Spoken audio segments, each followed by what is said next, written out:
donc comme li ma leen ko waxee tout à l'heure tey nag lundi la on parle de sport ñuy dalal nag benn invité bu tudd rek Oumar Cherif Ndao nekk journaliste sportif donc damay bàyyi suñu sportif local bi Mamadou Bipa Cissokho nga daal di koy dalal rek ñu tàmbale waxtaan bi. waaw comme chaque lundi dañuy waxtaanee tàggat yaram tey nag ñu fas yéene dalal benn taskatu xibaar boo xamante ni ci tàggat yaram lay yëngu mooy spécialité am fas yéene waxtaanee actualité sportive parce que comme yi nga xam ne c'est vrai que saison bi jeex na mais comme am na actualité yoo xamante ne xew na fii rawatina ci football ci week-end bi ci loolu nañu fas yéene waxtaanee ñu ngi lay dalal. maa ngi leen di remercier d'abord ci invitation bi. Voilà et j'espère qu'on va faire une bonne partie de l'émission donc. Exactement. Je suis à vous. Donc dañuy commencer li nga xamante ne mooy actualité gis nañ ne Casa Sport gagné na Coupe du Sénégal doon la deuxième fois de son histoire mu gagné ko aussi mu def benn doublé historique est-ce qu'on peut parler de saison historique pour Casa Sport? Ah oui c'est historique parce que c'est la première fois. muy doog a def doublé te boo xoolee Casa avec turam li mu rëy yëpp jëlu lu bëri championnat 2 fois la ko jël. bi mu koy njëkk a jël c'était en 2011 def naa. 2012 mu ñëw jël coupe du Sénégal donc bu ñëwee ren def doublé bi c'est historique par rapport ak boo xoolee tam c'est l'équipe qui concède le plus de départs chaque année et chaque fois dañu am une capacité de résilience boo xam ne ñoom chaque année dañuy mën a ñëwaat bokkaat dans le tempo te boo xoolee aussi c'est l'équipe qui fait le plus de voyages. mais lan moo waral seen capacité de résilience boobu noonu. Parce que du club centre formation comme ay Génération Foot ki jàmbaar c'est. waaw mais vous savez que dans les régions. régions c'est le vivier. xam nga fii Dakar je peux dire que nous on a des produits finis mais régions yi ce sont des viviers parce que joueurs yi boo xoolee conditions yi ñuy vivre boo leen indee Dakar par exemple ils sont dans leurs éléments boo leen yóbbee Europe nag c'est le top kaaw Sadio Mané rek doy na firnde quoi donc ñoom foofu. bon y a les intempéries xam nga Casamance ni muy tawee nii actuellement Dakar ñaari taw la am xam mais foofu presque chaque jour mi ngi taw xale yi dañuy football ci taw mi amuñu équipement yu doy te noonu la ñuy commencer avant ñuy dugg ci club yu structuré am nañ nag ay centre de formation commencé na fa am d'ailleurs sax am na bu ma xam boo xam ne mi ngi fay waaj a am te c'est un international français bu d'origine sénégalaise bu fa nekk mais bëggugul affaire bi siiw mais boobu su ñëwee je pense que ça va faire un peu de l'ombre même ay jàmbaar ak Génération Foot consort donc ñoom xale yooyu foofu la ñuy commencer nag bu ñëwee dans les clubs club boo xam ni di nga nelaw di nga lekk dinañ la fay di nga am occasion di dem Dakar dem Mbour xam nga ce sont des conditions yoo xam ne ñoom dafay mel ni ñu ngi ci seen Europe ba pare dañoo am talent surtout nag bien que le talent ku ci reposé wu moom da ngay tu es mort mais seen dirigeants yi aussi ce sont de très bons formateurs boo xoolee à l'image de ñoom Demba Ramata ñoom Atanas Tendeng de grands joueurs yoo xam ne ils ont fait le temps en équipe nationale ba pare ñëw génne seen expérience sur les il y a l'autre aspect aussi Casamance dafa jege Gambie te bo sous région bi actuellement les meilleurs joueurs à part les Sénégalais ce sont les Gambiens mais ñoom dañ fay dem di fa puiser. gis nañ ci révélation saison bi sax. voilà déjà Diarra ñu ngi wax ni xam nga. est-ce que duñ ko woo équipe nationale bien que des na lu bari par rapport ak mais c'est un talent xale la mën nañ ko jël dugal ko ci même la petite catégorie avant l'équipe nationale pour ñu mën koo gën a xam mais loolu tax ñoom ñu am capacité de résilience boobu tey loolu bu dalee Jeanne d'Arc wala Jaraaf bala ñuy ñëwaat dafay xaw a yàgg mais Casa Sport chaque année bu équipe bi ñëwee da nga naan bii c'est la plus forte ñoom bu ñu amee problème rek ce sont des problèmes internes yoo xam ne c'est au niveau du staff wala de l'encadrement yooyu lay nekk mais qualité joueur moom vraiment loolu du fa jógee moo tax donc sacre bi aussi mënul bett kenn parce que parcours bi yëpp benn défaite la am aller benn défaite la am retour yooyu ce sont des ba pare am le Casa a beaucoup plus de victoires à l'extérieur qu'à domicile donc loolu ce sont des signes de champion. waaw d'autant plus que seen déplacement yi mooy gën a métti léegi dañuy des ci finale boobu noonu sax parce que am na ci seen adversaire du jour di Étoile Lusitana nekk club national 1. bon ils ont fait un bon parcours mais actuellement am na benn interrogation bu ñuy posé wu parce que xam nañ ni ku gagné coupe du Sénégal. est qualifié coupe CAF. actuellement donc dans kon Casa Sport moom qualifié woon na Ligue des Champions ba pare tour préliminaire yi plutôt donc actuellement donc finale bi normalement kii nga xam ne moo waroon jouer finale bi moo waroon qualifié Étoile Lusitana c'est un club de 3e division mais actuellement on se pose la question ba xam est-ce que duñu yóbbu Jaraaf mi jël 2e Ligue 1 en remplacement ak Étoile Lusitana. Mais on ne doit pas se poser de questions parce que c'est le règlement. Wala c'est parce que li mu tudd Étoile Lusitana moo tax. peut-être ñu bëgg ko jox chance mu nekk petit poussé. mais même petit poussé boobu ñuy wax. ka créé équipe boobu kooku est-ce que ëppul background dirigeant Jaraaf yi. Ah bon? muy Babacar Dieng. kooku c'est un éminent dirigeant de la Jeanne d'Arc de la grande Jeanne d'Arc bi demoon demi-finale Ligue des Champions en 2005. donc tey ñooñu et puis moom ses partenaires ce sont des Portugais. ñoom dañoo yor koppar yoo xam ne war nañoo mën a am politique bu ñu demee et puis fii muy Jaraaf ak beneen équipe à part la Jeanne d'Arc bi nga xam ne moo duggoon phase de poule dem ba demi-finale Ligue des Champions Teungueth FC un produit du navétane moo ñëw def ko avec un très bon encadrement avec le président Babacar Ndiaye donc à part ça Jaraaf bien que c'est le club le plus titré actuellement du Sénégal avec la Jeanne d'Arc mais deful dara Coupe CAF la dem match de poule mais bu dee Ligue des Champions donc amul lu ñuy war a mën a wax c'est le règlement dit que club bi jël championnat jël coupe du Sénégal que mu finale kooku moo war a dem moo ko dem war a représenter. mais lu tax kon question bi di poser actuellement. non mais fii xam nga Sénégal ñun on est un pays dañu bëgg di wax ci ay détails di polémique di xool xam nga dañuy def ballon de sonde. bu fekkee Lusitana dañoo toog. defuñu benn recours wala teeluñu wax ne ñoom dañoo war a dem mais gars yi dañuy bëgg a dugal Jaraaf parce que dañ naan Jaraaf dem représenter Sénégal niveau Coupe CAF moo gën a éloquent que Lusitana dem te Jaraaf parcours am bële passé demoon na phase de poule mais ça n'a rien donné parce que génnuñu premier tour.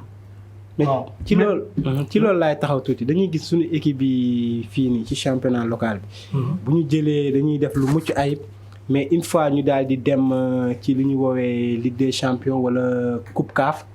dañuy teel a ñibbisi lan moo waral loolu. mais c'est normal xam nga li ñu naan saako bu taxawul nu muy waxee nu ñu koy waxee. saako bu deful du taxaw.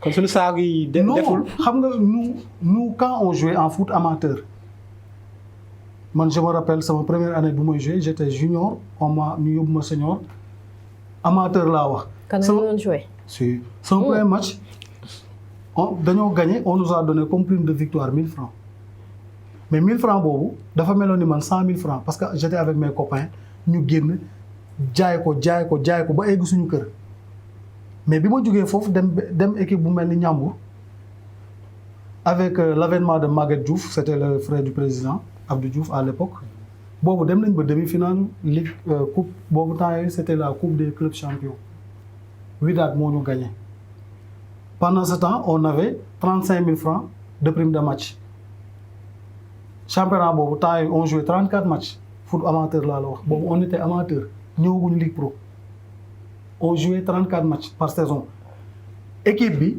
yow boo nekkul titulaire ci équipe bi dafa am équipe réserve vous compétissez les mercredis après-midi parce que temps yi élèves ñu bëri ay élèves la ñu woon les parents primaient d'abord sur les études mais bi ma demee Ndiambour ñu may jox 35 000 francs par prime de match alors que saison boobu on a eu une seule défaite ak benn match nul vous voyez ce que ça fait. étant élève ba pare ñu may fay 108 000 francs ñu ñëw Ligue Pro dañu ne les cahiers de charge équipe bu ci nekk da nga bu dee première division da nga war a am 100 000 francs 100 millions à la banque avec un projet bancable par rapport au salaire des joueurs pendant 6 mois. yoo xam ni banque dafay nekk banque balaa saison bi commencé fekkee jël nga sa équipe ba pare non seulement ces clubs ne respectent pas ça mais un joueur booy fay ay 50 000 francs te la plupart de nos joueurs sont des mariés 50 000 francs nga fay ko lu mu si def waaye yow ki ngay fay 50 000 ak ki ngay fay 100 000 francs wala 200 000 mais Jeanne d'Arc année yi muy régné fii le plus petit salaire de l'équipe c'était 350 000 francs.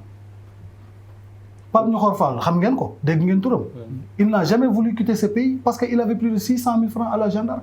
kon joueur bu ñu comprendre ay salaires yu dérisoires la ñu. mais non si salaire même am na ñoo xam ne dañ leen di neexal di leen jox ay prime et puis ce qui est plus grave avec nos joueurs actuellement la plupart am na ñoo xam ne dañoo jàngul comment un joueur peut évoluer en première division licence am moom c'est pas lui qui l'a signé xamul contrat yi mu signé loo ciy gis bu ñuy bëgg a dem en Europe qu'est-ce qui se pose il y a des problèmes parce que yow xamoo li nga signé xamoo ba xam tu joues dans cette équipe pour 1 an amoo benn clause te les clauses moom mooy doxal sa contrat yow bu la wóoree ne boo ñëwee tu vas faire une année nga exploser da ngay ñëw ne leen ci une année bi bu ma defee mi-saison s'il y a un club qui me veut damay dem loolu ce sont dans les clauses. kon yow problème yi nga cité nii yëpp kon buñ si sukkandikoo buñ moo loola waral buñ demee ci yenn coupe CAF yeeg Ligue des Champions. mais y en a énormément. alors que boo xoolee équipe yi su mel ni ay Wydad Casablanca ay Ahli. ñooñu Orea sax. Orea quand même tu sens que ñi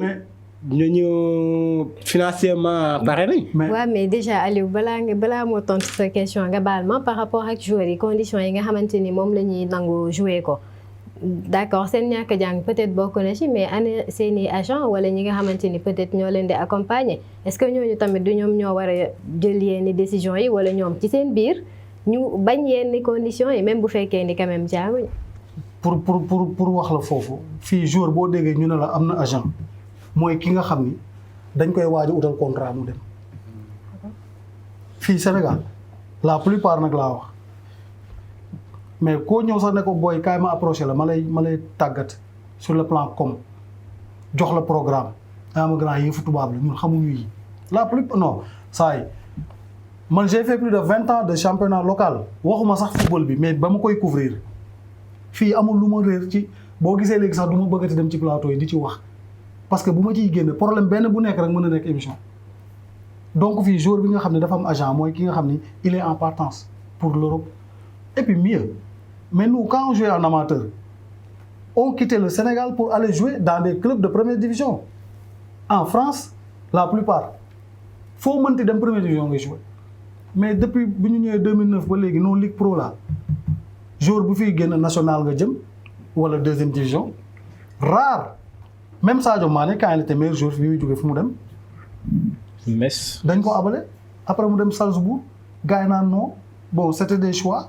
parce que instant boobu tam peut-être mënu woon football Metz mais bi mu ñëwee noonu la demee mais suñu joueurs yu bëri fii tëbuñu rek dem football dans de grands clubs loolu mooy benn kii bi l'autre chose yaa ngi naan dañuy dem ñëw mais y a aussi la qualité de l'équipe et puis bu ñu demee tey ba Mauritanie ak Guinée Conakry di ñëw di jël suñuy joueurs fii c'est des problèmes. Ça pose problème. Mais l'équipe nationale mauritanienne actuellement bi joué Coupe d'Afrique bi am na ci 9 yoo xam ne dañ doon ñëw fii nawetaan ils ne pouvaient même pas jouer. dont le gardien de but là te c'est un très bon joueur mais boo ñëwee pour wax la ni léeg-léeg par rapport ak Sénégal vivier bi fi nekk ñoom ñëpp mënuñu fa woon football. léegi ñoom bu ñu demee club Mauritanie di ñëw di fay un joueur sénégalais 500 000 600 000 1 million. Guinée pareil ay ñoom Khadim Ndiaye Amara Traoré mais laaj ko bi mu demee Guinée.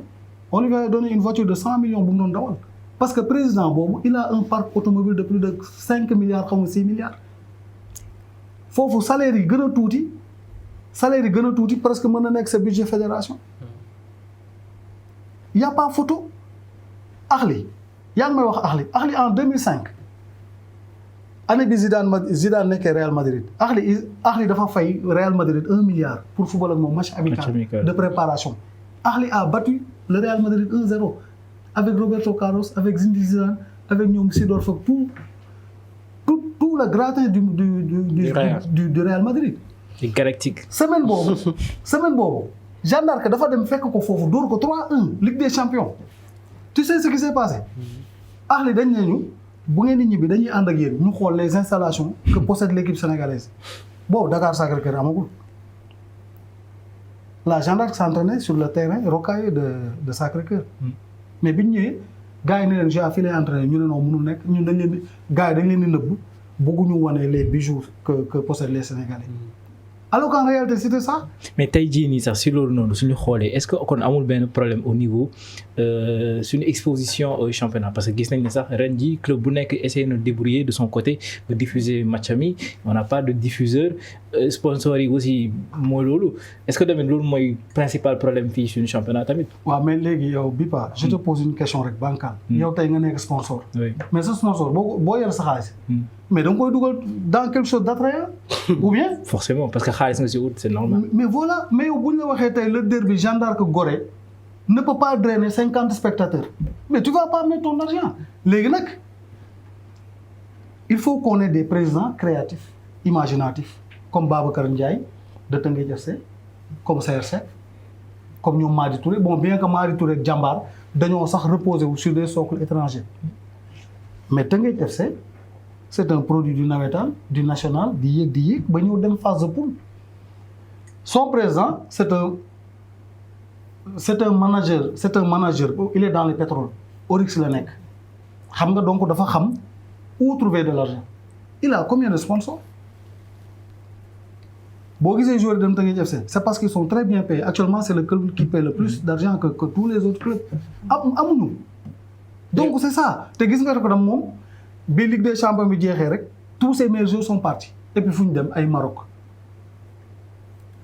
te Marocains yi léegi ils ont sorti un arrêté comme quoi joueur bu bëgg a ñëw football seen championnat te amoo au moins une sélection en A wala 3 sélections dans les petites catégories duñ la jël parce que dañoo gis ni y avait beaucoup de joueurs sénégalais qui n'avaient pas le niveau ba ñoom seen championnat commencé faible. léegi yow ci suñu championnat bi Fatou un instant Aliou voilà donc suñu njiit yi est-ce que ñoom am nañu quand même rôle boo xamante ni wax nañ ko jouer ci wàll boobu en dehors de président yeeg ñeneen ñi ñun suñu njiit yi au Sénégal est-ce que am nañu wàll boo xam ne war nañ ko ci jouer. mais l'État a toujours accompagné le sport sénégalais mais problème bi mooy dañoo dépassé le président qui met la main dans sa poche il faut des paliers xam nga am ay paliers mais quand tu prends un chômeur tu le mets président de section de football nga xam ni kooku moom mooy njëkk a jot xaalis bi sax le président même du club mais ça pose problème fii je connais 2 grandes équipes entre guillemets yu fi nekk mais su ma la waxee les sommes qu'ils ont touchées dans des transferts de joueurs bi ñuy jógee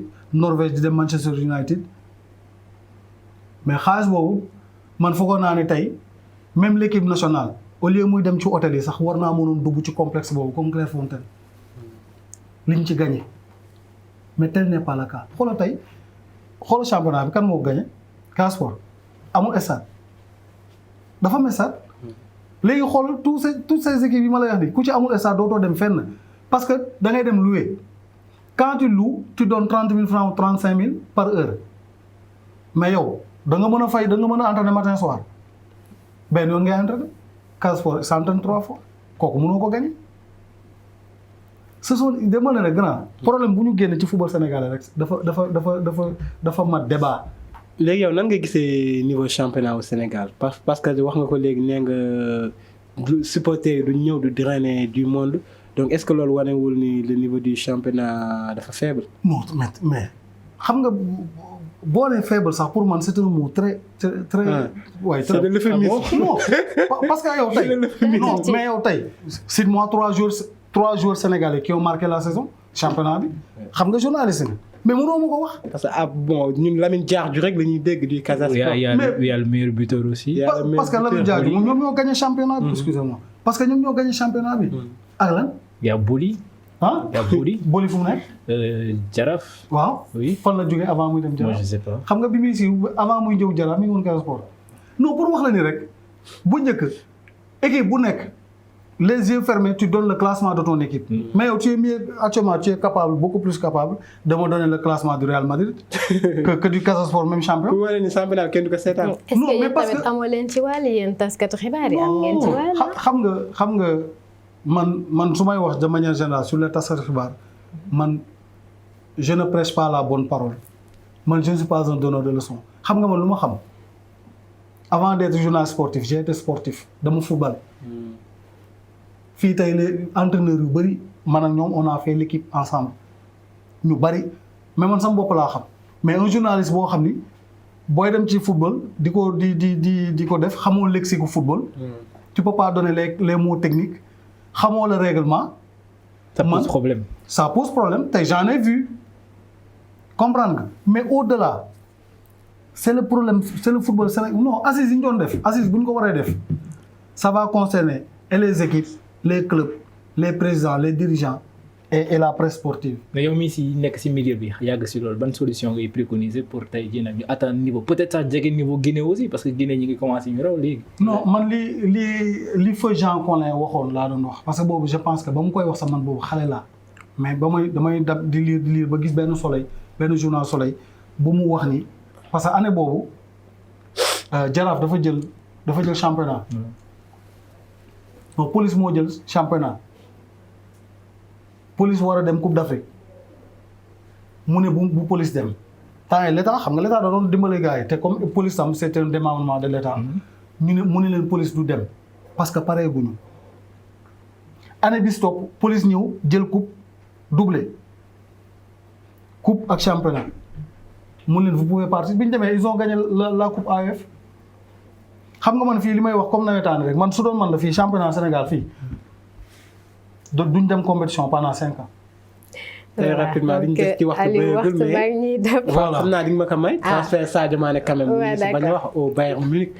yaakaar nga ni comme lu mucc ay bi mu def ci Liverpool fële ca Bayern dina ko mën a def. man pour man ce sera beaucoup plus facile pour lui parce que championnat Angleterre c'est tellement contraignant te ku fa jouer ak âge normal da ngay sonn foofu mais au Allemagne. seen football c'est beaucoup plus sur la tactique.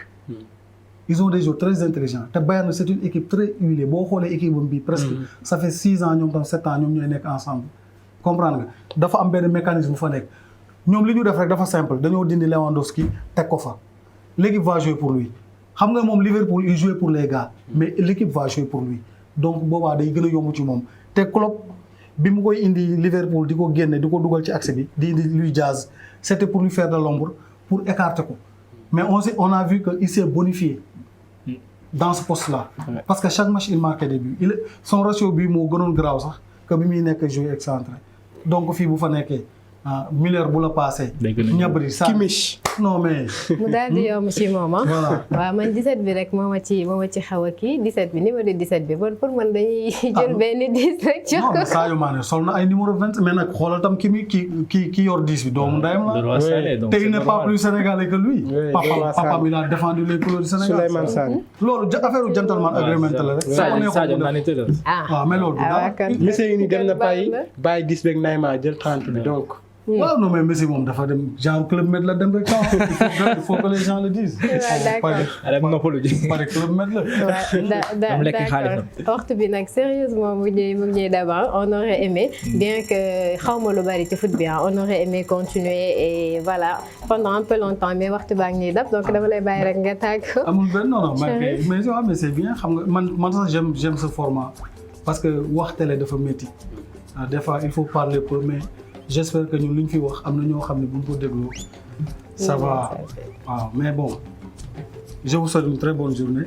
Peut-être après naa leen jox ay kii. Inch'Allah quelques off quoi. Inch'Allah Bipa. C'était un plaisir dalal ko ci plateau bi on sent que xam na affaire yi bu baax a baax et nous aussi de la nouvelle génération ça fait plaisir de côtoyer ce genre de personnes ngi ñu gën a xamal suñu championnat ñu aussi suñu rôle mooy ñu valoriser championnat bi moo tax ñu ci wax à chaque fois te aussi dinañ def lépp lu ñu war ngir valoriser ko ngir aussi parce que bon championnat bi rek la ñu am balaa ñuy dem Europe xool am suñu dëkk. juste benn question encore rek laa leen bëggoon poser. Excusez-moi. Moom laa fi bàyyi quoi. Qui a été le premier buteur lors de l'avènement de la Ligue Pro? Le joueur. C'est une question à 50 000. Après suñu génnee dañ la ko ci suuf waaw d'accord. donc di ko jaajëfal bu baax di leen jox daje suba inchallah. Aliou. waaw di ko jaajëfal wax dëgg yàlla waxtaan bi c'était passionnant te aussi jàngal nañu lu bëri comme ni ko bi ba waxee ñun la jeune génération. donc mbokk yi di leen jaajëfal ba ngeen yéen ñi nga xamante ni yéen a ànd ak ñun depuis 8 heures ba tey ñu ngi jox di daje ëllëg bu soobee suñu borom. voilà merci Aliou merci Bipa merci Cherif Ndao ci disponibilité bi ak aussi pertinence débat bi gis naa ni nga captivé sama ñaani ci plateau bi man moom xam nga man xaw ma foot dama xawoon a réer tuuti voilà donc di remercier aussi suñuy téléspectateurs yi àndoon ak ñun depuis ce matin depuis 8 heures j'espère que émission bi neexoon na leen et que intervention yi aussi donc dama leen di jox rek dig daje demain inchallah à la même heure ak même team bi yeneen invité ci yeneen thème d'ici là portez-vous bien passez une très bonne journée et un très bon début de semaine à demain inchallah